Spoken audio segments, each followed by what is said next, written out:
और भारी बारिश की वजह से इस वक्त नदी नाले उफान पर है। जम्मू कश्मीर के राजौरी की एक आपको तस्वीर दिखाते हैं, जहां पर भारी बारिश की वजह से नदियों में उफान है और इसकी वजह से जो वहां पर लोग हैं वो बेहद परेशानी का इस वक्त सामना करते हुए नजर आ रहे हैं। आपको तस्वीर दिखाते हैं पीर पंजाल पर्वत श्रृंखला के ऊपरी इलाकों की, जहां पर मूसलाधार बारिश की वजह से राजौरी जिले में दरहाली नदी में बाढ़ जैसी इस वक्त स्थिति बन गई है और इसकी वजह से जो यहाँ पर लोग हैं वो बेहद भय की स्थिति में, दहशत के माहौल में इस वक्त जीने को मजबूर हैं।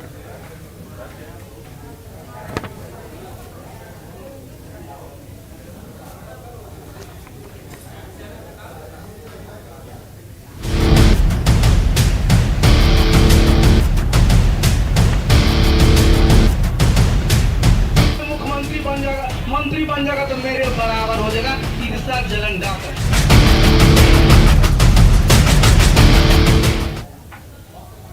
और इन दिनों बिहार की सियासत बिल्कुल चरम पर है। एक तरफ महागठबंधन की सरकार, दूसरी तरफ बीजेपी और तीसरी धुरी में है पूर्व केंद्रीय मंत्री आरसीपी सिंह। इस बिहार के त्रिकोणीय राजनीति में हालांकि जनता को बिहार की राजनीति का खूब मसाला मिल रहा है। नालंदा में आरसीपी सिंह ने सीएम नीतीश कुमार पर अब तक का सबसे बड़ा हमला बोला है।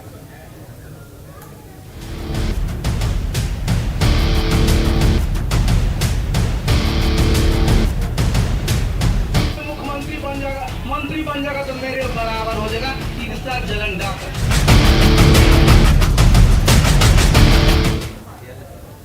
और देखिए, आरसीपी सिंह ने सीएम नीतीश कुमार पर न सिर्फ ईर्ष्या करने और झूठ बोलने का आरोप लगाया है, बल्कि प्रदेश की जनता से यह अपील कर डाली है कि जिस तरीके से रोटी को पलटना जरूरी होता है, उस तरीके से सीएम को भी पलटना जरूरी है। आरसीपी सिंह के एक एक वार को हम आपको सुनाते हैं। अभी बता रहे थे कि 2017 में जब कल्टी मार करके फिर एनडीए की सरकार बनी थी तो बिहार में क्या हुआ था? यहाँ एनडीए की सरकार बनी थी तो हुआ कि भाई केंद्र में भी हम लोग मंत्रिमंडल में शामिल हो। नाम मांगा था प्रधानमंत्री जी ने, पता है मुख्यमंत्री जी को, नाम किसी का नहीं दिया। काहे नहीं दिए? इनको लगा कोई मुख्यमंत्री बन जाएगा, मंत्री बन जाएगा तो मेरे बराबर हो जाएगा, ईर्ष्या जलन डाकर।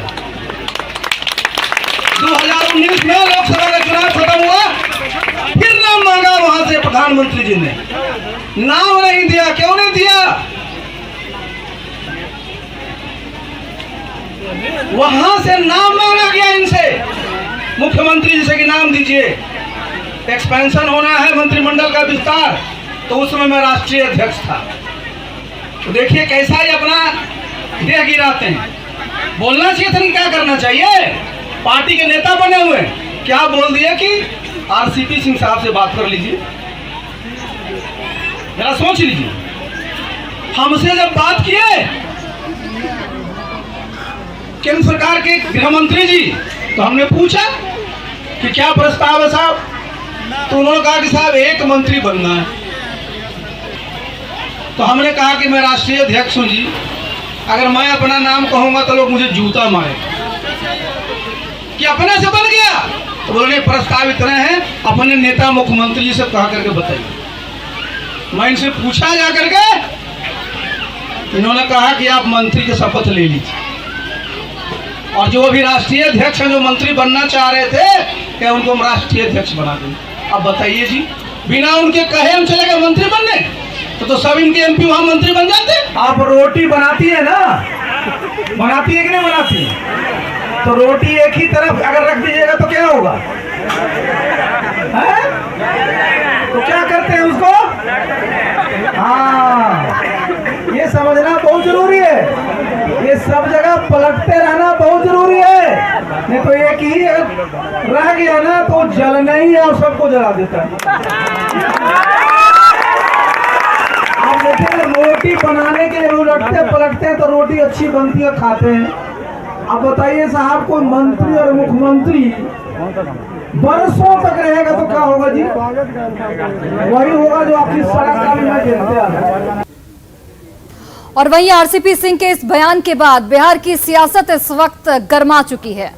जहां पर बीजेपी ने खुले तौर पर आरसीपी सिंह के इस बयान का समर्थन किया है, वहीं पर सत्ता पक्ष यानी कि महागठबंधन के तमाम नेताओं ने एक सुर में आरसीपी सिंह पर कई आरोप लगा दिए हैं। मोदी जी ने ठीक ही कहा है कि अगर तवे पर रोटी पलटी नहीं जाए तो वो जल जाती है।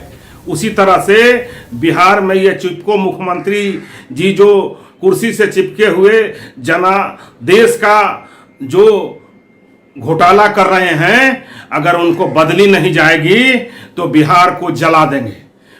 अब वो सत्ता से बाहर है, सत्ता से बाहर है तो फ्रस्ट्रेशन में है।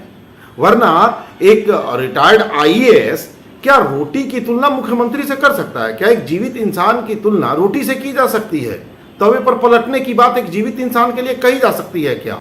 कलयुग अंतिम चरण में नाम के विपरीत आचरण, राजनीति में एकमात्र उद्देश्य संपत्ति सृजन के साथ साथ मंत्री बनने के लिए आत्मा तड़प रही थी। अपने बयान से आपने पुष्ट किया कि 2017 से ही मंत्री बनने के लिए बेचैन थे। एक कहावत है कि उखली पर चढ़कर कोई किसी का बराबरी नहीं कर सकता है, और बीजेपी के कंधे पर चढ़कर श्री आरसीपी सिंह जी चाह रहे हैं आदरणीय नीतीश कुमार जी बनना, वो संभव नहीं है। इन्होंने तो राजनीति की रोटी ही जला दी पूरी अपनी। अब आरसीपी सिंह जी रोटी पलटने की क्या बात कर रहे हैं? और वहीं देखिए एलजेपी रामविलास ने आरसीपी सिंह के बयान का समर्थन किया है। एलजेपी रामविलास के प्रवक्ता राजेश भट्ट ने कहा है कि इस रोटी को काफी बार पलटा जा चुका है, अब इस रोटी को बदलने की जरूरत है। आरसीपी सिंह ने बिल्कुल ठीक कहा है, रोटी नहीं पलटी जाए तो बिल्कुल जल जाएगी, लेकिन ये वैसी रोटी नहीं है। ये इतनी बार पलटी मार चुकी है कि वह वैसे ही जले के बराबर हो गई है। बिहार की जनता अब इस रोटी को बर्दाश्त करने नहीं जा रही है। निश्चित तौर पर बिहार का जो जनमानस है वो बदलने के लिए या पलटने के लिए बिल्कुल पूरी तरह तैयार हो गई है।